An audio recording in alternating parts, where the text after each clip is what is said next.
राष्ट्र नायक की श्रेणी में भारत माता के वही सपूत हैं जिनका पूरा जीवन भारत माता के लिए समर्पित था, स्वदेश और स्वधर्म के लिए जिन्होंने अपना जीवन समर्पित किया, जिन्होंने घास की रोटी खानी मंजूर की, लेकिन विधर्मियों के सामने झुकना कभी मंजूर नहीं किया।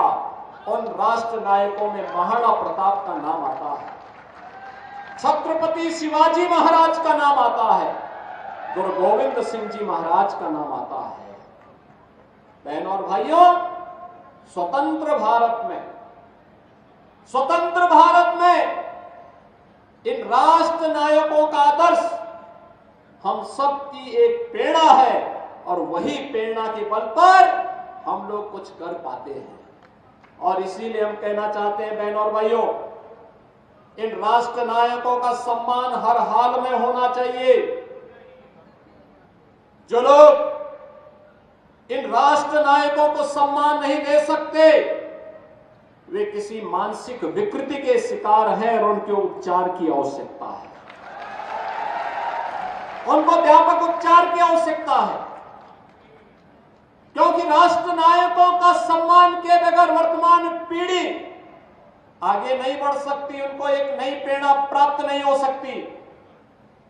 वर्तमान पीढ़ी को प्रेरणा प्राप्त होती है महापुरुषों के जीवन चरित्र से, उनके व्यक्तित्व और कृतित्व से। और महाराणा प्रताप ने अपने जीवन कालखंड में ही मेवाड़ राजवंश से जुड़े हुए वे सभी क्षेत्र जिन्हें कभी अकबर ने हड़पने की कुत्सित चेष्टा की थी, उन्हें वापस लेकर के अकबर को भी घुटने टेकने के लिए मजबूर कर दिया था। और इसीलिए तो हम कहते हैं कि नायक तो महाराणा है, महाराणा, अकबर नायक नहीं हो सकता। नायक छत्रपति शिवाजी महाराज हैं जिन्होंने औरंगजेब को घुटने टेकने के लिए मजबूर किया और घुटते घुटते बेमौत मरने के लिए मजबूर कर दिया था। इसलिए नायक छत्रपति शिवाजी महाराज हैं, औरंगजेब नहीं हो सकता है। महाराणा प्रताप की जब हम बात करते हैं तो स्वदेश और स्वधर्म के प्रति क्या समर्पण का भाव होना चाहिए,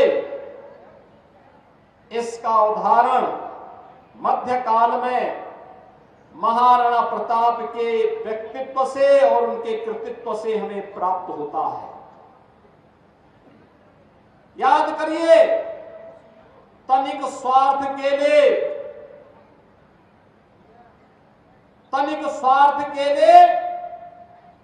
सत्ता के सामने झुकने की प्रवृत्ति से लघट करके उन्होंने स्वाभिमान और सम्मान के साथ साथ स्वदेश और स्वधर्म के लिए अपना पूरा जीवन समर्पित किया।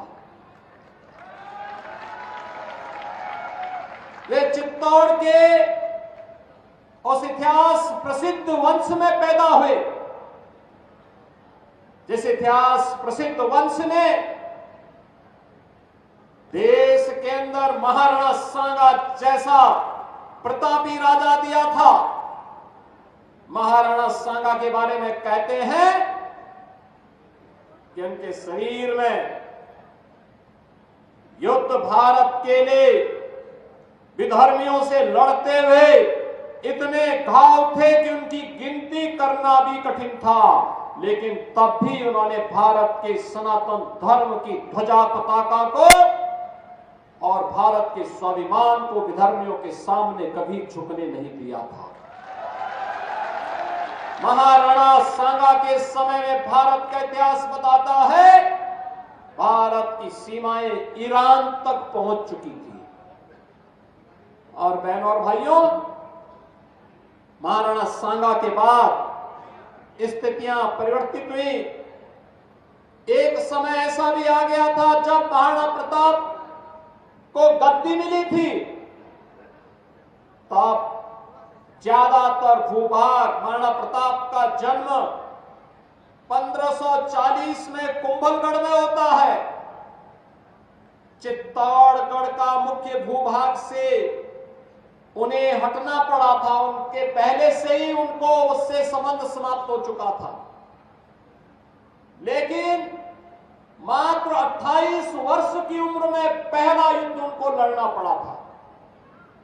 पहला युद्ध 28 वर्ष की उम्र में, और वह भी अकबर जैसे विशाल साम्राज्य के सामने वो युद्ध लड़ रहे थे। और फिर 1576 में जब हल्दी घाटी का युद्ध जून 1576 में होता है, मात्र 36 वर्ष की उम्र महाराणा प्रताप की उस समय रहती है, और 36 वर्ष की उम्र में हल्दी घाटी ने उन्हें राष्ट्र नायक बना दिया। याद करिए, मात्र 20,000 सैनिकों के साथ अकबर की लाखों की सेना का मुकाबला करते हुए, उनके मारते हुए, काटते हुए वे लगातार उस युद्ध को लड़ते रहे। महाराणा प्रताप का यह जीवन हम सबको सदैव प्रेरणा देता रहेगा। आज भी कोई चित्तौड़गढ़ जाता है, पूरा देश हल्दी घाटी की माटी को ले जाकर के उसे तीर्थ के रूप में सम्मानित करता है। और याद करिए, ये भारत के अंदर ही हो सकता है। महाराणा तो नायक है ही है, महाराणा प्रताप का घोड़ा चेतक भी हम सब के लिए एक नई प्रेरणा छोड़ करके गया है। स्वामी भक्ति का इससे अच्छा उदाहरण दूसरा क्या मिल सकता है। बहनों और भाइयों, ये है भारत का इतिहास। जिन्हें भारत के इस इतिहास की जानकारी नहीं, भारत की इस परंपरा की जानकारी नहीं, वे भारत की नदी संस्कृति को भी नहीं जान पाएंगे। उन लोगों से कोई उम्मीद नहीं की जा सकती है। ऐसे कूप मंडूप आज भी भारत के अंदर मौजूद है। वे आज भी कूप मंडूप बन करके ही जी रहे हैं। याद करिए, जब 13 जनवरी से 26 फरवरी के बीच, पौष पूर्णिमा से लेकर के महाशिवरात्रि के बीच, इस सदी के महाकुंभ के साथ हम सबको जुड़ने का अवसर प्राप्त हुआ था। और मैं अभिनंदन करूंगा आदरणीय प्रधानमंत्री जी का। मैं अभिनंदन कर रहा हूं उन सभी पूज्य संतों का और सनातन धर्मावलंबियों का, जितना कोई विधर्मी और जितना कोई सेकुलर व्यक्ति महाकुंभ के बारे में अफवाह फैलाता था, जितना दुष्प्रचार करता था, उतनी ही बड़ी संख्या में वे लोग प्रयागराज में आकर के आस्था की पवित्र डुबकी लगा करके उन्हें चिढ़ाने का काम करते थे।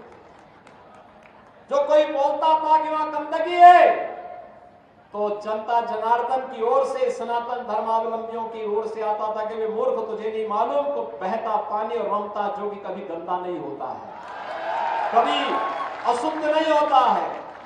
ये तो शुद्धता की एक नई परिपाटी इन्होंने डाला कि हमारी आस्था है तो हमें भौतिक चीजों से बहुत लेना देना नहीं है। मेरी आस्था है, मैं त्रिवेणी के इस महासंगम को पवित्र भाव के साथ देखता हूं, और उसी पवित्र भाव के साथ 66 करोड़ 30 लाख श्रद्धालु प्रयागराज पहुंच करके आस्था की डुबकी लगाता है।